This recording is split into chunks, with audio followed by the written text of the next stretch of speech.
धर्मवीर आनंद दिघे साहेब जेव्हा अखंड हरिनाम सप्ताह कुठेही असायचा, कीर्तन असायचं, तेव्हा आम्ही त्यांच्या सोबत जायचो.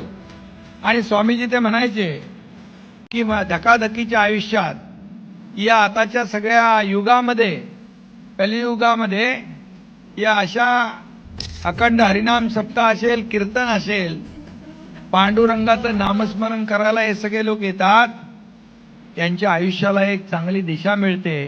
आणि म्हणून आपण अशा कार्यक्रमाला गेलं पाहिजे. कधी ते असा कार्यक्रम चुकवत नव्हते आणि ती परंपरा मी पुढे नेण्याचं काम करतोय. हिंदू हृदय सम्राट बाळासाहेब ठाकरे आणि धर्मवीर आनंद दिघे साहेबांची परंपरा, त्यांचे विचार, हिंदुत्वाचे विचार पुढे नेण्याचं काम हा तुमचा एकनाथ शिंदे करतोय.